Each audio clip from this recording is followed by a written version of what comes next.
The Philadelphia Flyers have awarded Travis Konecny an 8-year, $70 million contract extension. What does that have to do with the Jets? Let's chat about that on tonight's episode of Locked On Winnipeg Jets.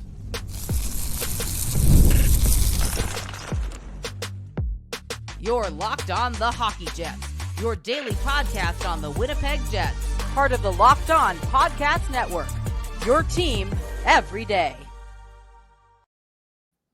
Hey friends, and welcome to tonight's episode of Locked On Winnipeg Jets, part of the Locked On Podcast Network, your team every day. I'm your host, Harrison Lee, an avid Winnipeg Jets fan and an online blogger. You can follow me on Twitter at HLivingLoco and at LO_Winnipeg Jets. Thanks for making Locked On Jets your first listen of the day every day. If you enjoy what you're hearing, be sure to like, follow, and subscribe on all of your favorite podcasting platforms and YouTube. Doing so, of course, is always free of charge and ensures you never miss another episode. Most of all, though, we just love and appreciate your support. Tonight's episode, we're kicking it off with a conversation about Travis Konecny and his new contract extension, and you're probably saying, what does that have to do with the Jets, right? Why are we talking about a Philadelphia player? Well, to be honest, the Konecny extension actually has fairly large ramifications when it comes to a certain other winger who plays for the Jets, a certain American winger who has an extension coming up in about 2 seasons. I am, of course, talking about Kyle Connor, and I think this Konecny deal is kind of pointing in a very similar direction as what I think Connor will start to look like when he asks for his next deal in a couple of seasons. And it's one of those situations where if you're the Jets, you're probably not loving the price point here, especially with the amount of term that Konecny just got. So we'll get to that in just a moment, because I think this has a really big overall change for the Jets that could there's like 2 ways that you can approach this whole situation, right? You either do the extension or you make a trade. And you probably know where I'm going with this, but we'll get to that in just a moment. Before we go any further, though, just wanted to let you know that tonight's episode is brought to you by FanDuel. Make every moment more, because as the playoffs wind down and our favorite sports maybe see a bit of a sunset, FanDuel still wants to keep your summer hot by hooking up all customers with a boost or a bonus daily. That's right, there's something for everyone every day, all summer long. Visit FanDuel.com to get started. Now, like I said, Konecny just got a massive payday. He just signed an 8-year deal with about an AAV of $8.75 million per season, which that is a hefty contract. Konecny is 27, so this deal basically takes him through arguably the remainder of his NHL career. I think at this point, he's probably not signing much after this ends. He'll be, like 35 or so? And at that point, you're probably thinking that you're not even sure if he's going to be on the Flyers. There's a chance that this deal ends in a buyout. And for the Flyers, right, I guess one of the questions that you might have is, does this contract actually fit their timeline? And to be honest, I don't know. If you want to keep kind of being where you are, which for Philly is pretty mediocre, then sure, I guess you could have done this deal. In my mind, as an outside observer, I probably would not have gone this route.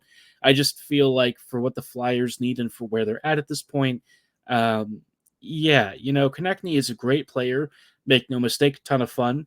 He's a player that I was interested in at one point, the Jets perhaps making a trade for, but 8 by 875 is a lot. And you look at his scoring record over the last few years, and he's hovering around 60 to 70 points a season, maybe. A couple of years he's even had significantly reduced production. And so this is obviously a bet that this past year is going to be more like his regular production, but that's a lot of money for a guy who's putting up, probably around second line numbers. Not that, this is necessarily going to matter once the cap goes up, but is that really the best way to spend money? And I say all of this because Kyle Connor has arguably had a much more productive last few seasons overall, right?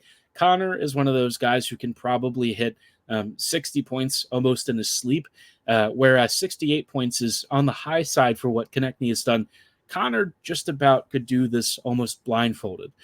Last few years, he's had 61 points in like an injury-shortened season this past year, 80 points the year before, 93 in 22-23, 21-22. So when you're looking at a scoring record, which is what a lot of contracts are often based on, Connor has even more evidence to start pushing into. I don't like saying this, but I think Nick Lynham on Twitter from Top Line, their podcast suggested a 10 or an 8-digit contract extension. Which, yeah, you're thinking that deal starts with like a 10 or something.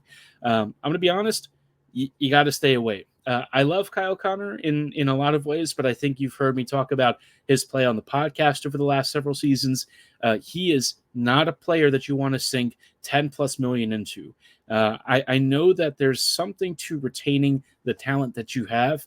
And in a lot of ways, what Connor brings is truly elite finishing. There is zero question that he is in this league, honestly, a rare breed. He has a crazy shot, incredible one-on-one matchup ability. Listen, there's just not many players who can finish pucks and attack the net the way that Connor can. The problem is that, unfortunately, the rest of his game has often struggled as a result. He doesn't physically engage, or traditionally has not, in the way that you would probably expect. He is not super aggressive in the corners, and oftentimes when it comes to his defensive coverage, you could probably say that he just cheats to get up the ice instead, which I don't mind players cheating sometimes for offense, but the amount that Kyle Connor has traditionally done throughout his career, it's not great, right? And then you think about the amount of time that Connor's lines tend to spend inside the defensive zone, and you realize that the conditions for him to really succeed and be at his best, it's so specific and kind of takes away from other line combos that it's almost not really worth it. So from Connor's perspective, he is going to be looking for an 8-digit extension. I would not be shocked at all if that starts with like a 10 something. You think about his goal production over the last several years, dude easily on the low end hits like 30. He's already had 47 as his career high. Wouldn't shock me if he hits like 35 to 40 again. And, on top of that, he scores probably around 80 to 90 points a season. That sort of production with the sort of finishing talent and skating that he has, it is rare. And so he's going to look for rare money, especially with the cap going up. And there probably is to some degree a Winnipeg tax. Even if he gets like $9 million, I would still kind of shrivel up and die a little bit if that's the contract ask and award. Again, I think he's a great player, but the problem is I like him as like an $8 million sort of player, not a 9 to 10. That's a lot of cap hit for what he brings. And while you do tend to pay through the nose for elite finishing, the Jets just can't be one of those teams. They have to be smart about how they allocate their money. It's one of the situations where when you're a small market squad and you have to do things a little bit differently than other teams, you have to look for market inefficiencies. And the Jets I don't think that they're in a great position to hand out a contract this big to Connor. I do think that they are going to try. It would not shock me if they do. I can tell you if they do sign that is a deal that will age terribly pretty quickly, I would think. So, yeah, all I can say is don't fall into the folly of signing, at that point, what will be probably a 29-year-old to an 8-year, $10 million deal or something crazy like that. You might have to start thinking about trade routes and stuff a little bit sooner rather than later. And that kind of leads into something I also want to talk about. The Jets have a bit of a timeline that we've talked about over the last several years of a changeover, right? And obviously, the Hellebuck and Scheifele extensions over this past offseason really changed how that's going to be approached. But I think the general principle still does apply, and we'll talk about how this Connor deal, the Ehlers deal, and some of this other stuff could potentially really impact this timeline and how the Jets need to think about the next 4 to 5 seasons. We'll talk about that in just a quick moment, but before we go any further, just wanted to chat a little bit about our friends and partners at FanDuel. I love sports and I love them so much that I do wish they didn't stop. But of course, the NHL season's over, basketball's over. you're probably gearing up for the Olympics. I was watching some of the U.S. women's national team today. If you're a Canadian national team fan, apologies. I know it's a little bit embarrassing right now, but in the meantime, you've still got baseball and plenty of other sports. But again, maybe your favorite sports just aren't sporting the way you want them to. FanDuel totally gets it, and that's why they want to let you keep the sports going whenever you want, wherever you want. All you have to do is open the app and dream up bets anytime you're in the mood. And this summer, FanDuel is hooking up all customers with a booster or bonus daily. That's right. There's something for everyone, every day, all summer long. Head on over to FanDuel.com and start making the most out of your summer. FanDuel, official sports betting partner of Major League Baseball. Hey friends, and welcome back to this episode of Locked On Winnipeg Jets, part of the Locked On Podcast Network, your team every day. Everydayers, thank you so much for rejoining us on tonight's episode as we are talking about Winnipeg's potential timeline for the next couple of years. Obviously, we just talked about the Kyle Connor thing and the fact that in 2 years he needs an extension, and it might start looking like an 8-year, 8-digit price tag, and whew, little bit expensive. I don't love that at all. Let's be honest. If the Konecny deal is sort of a preview into what's coming, I can tell you it's not ideal for the Jets, but it is what it is. Like I just alluded to, I think we've talked over the years about different timelines for the Jets and how they might approach it depending on what they do with some of their biggest contracts, maybe some of their top players, whether they extend or trade and all that sort of stuff. And a lot of those questions and concerns kind of changed once you had Scheifele and Hellebuck locked up. Those two players essentially changed all of Winnipeg's plans, and bringing them back has obviously signaled that the Jets intend to compete with this core. But by the same token, it doesn't resolve every single question. You're still looking at, multiple contracts over the next couple of seasons coming up for either extension or in some ways perhaps a separation if you're thinking about maybe making a deal. And we're looking at a couple of big ones already. After the season, Ehlers is a free agent, and let's be honest, Nick's probably not coming back. He's already being shopped by the Jets actively.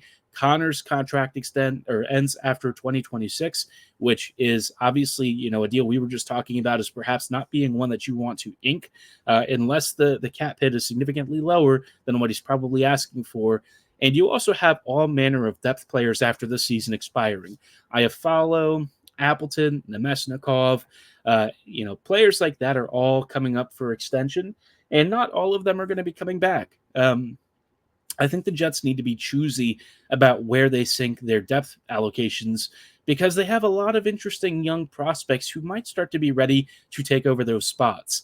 Obviously, not every single player that the Jets are developing will make the NHL, especially in a full-time role. As much as I love Jacob Julian and Danny Zilkin and a few others, obviously, you're not looking at all of these guys as being full-time NHLers. There's just not enough space, and the skill barrier for making the league is very high, which means that you need to prepare as many dart throws as you can once you start getting into your pool. But I mean, they do have lots of relatively younger depth players. Barron and Kupari are guys that are probably reasonably okay. Kupari I've been a little bit less impressed with, but if you're looking at maybe a David Gustafsson or a few others to maybe continue to anchor those bottom six spots, maybe at some point, a Christian Reichel finally makes a breakthrough. Maybe you start to see some turns in development for guys like Zilkin, Torgerson. Obviously Torgerson we haven't always talked about, but he's still out there. Maybe Chaz Lucius finally stays healthy and he can start to insert himself into a top 9 role at some point. You have all of these players, and I think that's probably in about 2 years where you're thinking there's a really big changeover, right? At this point, you're expecting, one of Lambert or Chibrikov to have asserted themselves into a top 6 spot. I wouldn't be shocked if we actually see Chibrikov also get some top 6 time at some point. While he does project to be a really good third liner, I almost wonder if he's got a little more juice in the tank. He is super skilled. He's very industrious. And I'm curious to know how his game will translate at the NHL level. Maybe he tops out as like a third or a fourth liner, but I can, obviously that saying maybe that's where he tops out is a little bit disrespectful. He's really good in that role. And I think that is probably where he'll really shine alongside a Lowry or something. We still haven't really heard much about Reshevsky and whether he's coming over. So, I think 2 years has kind of been the general timeline that we've talked about for several seasons now. But this time it's less about completely gutting the team from the ground up and more about turning over some of the veteran spots to get skilled, to be a little faster, a little more finishing oriented, more high end skating. These sorts of skills are things that are, partly something you have to really draft for. And I think the Jets drafting philosophy has changed, and they reflected it in this past draft where you saw guys like Kevin He, Alphonse Frey, those guys really have great motors and great edge work. And I think as the Jets continue to get faster and more mobile, this team's identity is going to change significantly. So Winnipeg used to be a very ground and pound team. We all remember fondly when the Jets, this iteration, first made the playoffs in 14-15 and under Maurice. We used to be known as like the black and blue squad. That was our identity. Bufflin would cream dudes. Ladd would get chippy. You had a really physical Wheeler. We had Thorburn, Peluso, and some of those guys who used to kind of go for a few scraps here and there. But the Jets have kind of started to move over the years towards a more skill-based identity. And I think under Arneal, we may get even closer to what I feel is probably, the better direction for the team long term. I think in the past, when the game was a little bit different, the way that the Jets used to be built was pretty acceptable and in fact even favorable. But as the game has really modernized and as teams have gotten smarter about who they're signing, you look at the top clubs and they're just not built the way the Jets are currently. So Winnipeg in 2 years has a chance to really turn things over, especially if they maybe accelerate that by a season by making a deal to move Connor on. I enjoy when Kyle Connor scores goals, and he is a very fun player, but I also think he might be a little bit of a luxury for the Jets. And with Winnipeg needing to retool how they build this team and be smart about where they're sinking lots of cash into, look, you've already got a contract in Scheifele that I do love Scheifele. I'm going to say this honestly, that contract is not going to age well. Barring a surprise, this deal in maybe 3 seasons looks rough. You also didn't really have many other centers who were going to be available, and I'm sure he wanted to be a guy who sticks around for the foreseeable future, and maybe wasn't getting as many crazy offers elsewhere. But I'll tell you this: I think that $8.5 million is going to look a little pricey as time goes on. But it is what it is, right? You signed him to stick around. He is for now your de facto 1C on a elite, truly franchise level contender. He's probably a 2C, but he's our 1C. And I think the Jets need to be smart about how they build around the rest of the roster. You don't want to sign too many of these deals where you have to overpay a bit to keep somebody. You don't want to run into that situation because once you keep signing these contracts, it's a bit of a rabbit hole that you can't get out of for many, many years. And I think the Jets have to be really smart if they want to get the most out of this roster. And so the next year or two is going to be really pivotal for them to make the right adjustments, bring in the right kids to play, depth roles and start to fill in towards the middle six. Because eventually, Brad Lambert is going to be one of the guys that you lean on as one of your key offensive catalysts. I already think this year is going to be a big season for him. He has real Calder aspirations, and I think that's going to be something to keep an eye on. And as other players like that, maybe it's Barlow in the future. We don't even know what's going to happen with McGroarty yet. Maybe he somehow sticks around, which again would be really funny. But I just think the Jets have this 1 to 2 year time frame, and then the core is going to look very, very different. You think about Appleton and some of these other players who are, 28, 29, and, they're going to look for relatively big deals. I think Appleton's probably going to look for an Andrew Koppish sort of extension. I think that's not really going to fly for the Jets. You're going to see at some point Lowry needing a new deal, and I don't really know what he'll get. He's making 3.25 now. Would he go for a 4 year, like a $4 million by 3 kind of deal? I don't know. I love him, but I also sort of wonder at some point if as he ages out, how much longer can his body keep up with this style of game? So a lot of big questions for some key players. Lowry especially is a really interesting one because I thought that his deal would start to age out, in a direction that's not great, but somehow he's kind of reversed his own aging curve, and he's been really good the past couple of seasons.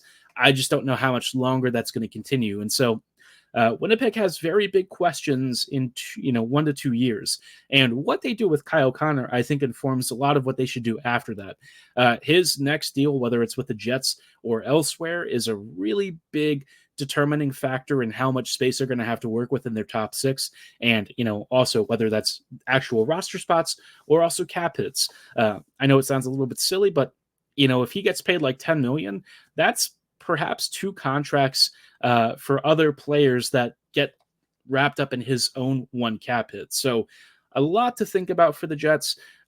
This is like a good problem to have in some ways, but also not great if you think about how many of your young players and prospects you really need to hit to start filling in these gaps. And that's before you even realize that you're probably going to have to replace Nick Ehlers' spot too. So I don't envy the Jets. I think it's a tough position, but this is what they get paid the big bucks for. Now let's see if they can carefully navigate through the next year or two and start to set this team up for a successful future. Now, we were just talking yesterday a little bit about or maybe the day before yesterday, about Patrik Laine. He could be a player that comes back to Winnipeg at some point. I want to chat a little bit about some, like a small update, a little bit of a leak, if you will, from the Columbus side about what the Blue Jackets are asking for and whether or not it even makes sense for the Jets to consider. Before we dive into that, though, just want to let you know, for all you Fox Sports or ESPN watchers, if you find yourselves having to turn down the volume because there's too much shouting, you should make the switch to Locked On Sports today, a free 24/7 sports streaming channel programmed for you daily to bring you the biggest stories without all the screaming. Locked On Sports Today brings you can't-miss analysis, opinions, and news streaming 24/7 on YouTube or the free Amazon Fire TV channels app, all part of the Locked On Podcast Network, your team every day. Hey, friends, and welcome back to tonight's episode of Locked On Winnipeg Jets, part of the Locked On Podcasts Network, your team every day. Every day, thank you so much for rejoining us on tonight's episode, as we're just talking about some off-season stuff, some future planning, and obviously for the Jets, we have kind of arrived at a position where in the next year or two, we're going to see a pretty drastic roster change, probably more so in the middle to bottom 6 than the top 6. But, certainly not going to rule out anything at this point with Winnipeg. But let's be real, right? Once they locked up Scheifele and Hellebuck, I think that probably set the direction that they want to go to for the foreseeable future. One player, though, that's kind of been out there and that did get suggested as a potential returnee is Patrik Laine. And we've talked about it a handful of times. Generally, I would say the reaction has been positive to him potentially coming back. I know some of you are worried about him being a defensive liability, and you're not thrilled with that. I get it. I think in past years, I probably would have felt the same. I think the biggest thing for me right now is, more than anything, 2 things, right? Cap hit and injury history. Those are very big situations to deal with. And unless the Blue Jackets eat salary, I just don't see how you make that work, right? You'd have to send back some level of money. And then that doesn't really help if it's like an expiring deal after the season, because Laine still got 1 more season of term. So you have to do some money laundering somewhere to likely make that fit. But apparently Columbus thinks he's got real trade value because they're asking for draft picks and prospects, which, I mean, if you're the Blue Jackets, sure, you can ask for that. You're not getting that. I want a Maserati, and I'm not getting that for the foreseeable future unless I hit the lottery and somebody gives me one. But for the Blue Jackets, right? I mean, if you're talking about draft picks and prospects, you'd better hope for like really marginal stuff. We're talking like C level kind of return. Unfortunately, Laine really hasn't played much recently, and he's a cap dump. That's just the hard reality. I love Patrik, and I think that there's real legitimate upside with him if he hits his stride. But the amount of work that's going to have to get him back into game shape, because he, again, hasn't been playing hockey for nearly a year now, it's a tough sell. And with the injury history, the $8.7 million cap hit, and the fact that he does actually have a little bit of term on his contract, it is a very difficult question. And so for Columbus, the only way that I really see this happening is if they agree to take on salary back. If they want like marginal prospects and picks, I think that's really the best that you could hope for. I just don't really see a scenario where he actually gets exchanged for much, unless there's some team that really rates him that highly. But I think given his history, given the struggles he's had, and honestly, the amount of time that he's had off, even if it's not quite a full year, any time off for a pro athlete, it's difficult to get back into shape, right? You've got to do lots of conditioning, getting up to game speed and game time in your reads is challenging. It's a legitimate struggle. So I don't quite know what level of performance Laine is going to have at the start of the season. I saw one person comment on one of my previous episodes. They thought I was crazy for suggesting playing Laine with Lowry. But actually, if you're really thinking about the hard truth of where his game is at this point, he might have to start out on a role like this, right? I don't think he can immediately slide back into somebody's top six and find success. It's going to take him some serious time to get back up to speed. And maybe he does it really quickly, but I would be skeptical of that. I've seen lots of players who have had to go through, in plenty of other sports, some real rough patches if they've had significant time off. I guess for Laine's, sake, he isn't like, it wasn't like he was seriously physically injuring. For him, the break was more mental than anything, but still, right? Getting into game shape takes some time, and it can last, a couple of months for guys who really have had significant stays away from the game. So hopefully it doesn't take him that long, but that also has to be factored into the cost of how much you're getting out of him, right? You're talking about a player who might not be that great for, a stretch of the season, especially to start. And so when you're thinking about the trade return, if you're Columbus, you probably shouldn't be too greedy with the ask. I think if there's somebody who's willing to take on that cap hit, especially with marginal retention on the salary, you probably should just do it. Whether that's the Jets or somebody else, I think the reality is he just doesn't have a lot of trade value. And his last few seasons, I think a lot of people are going to have a very similar assessment that he is a liability more than anything, a luxury scorer, a guy who is one-dimensional. And I don't think that's actually true of him. I think his game has changed a lot since working under Tortorella over the years.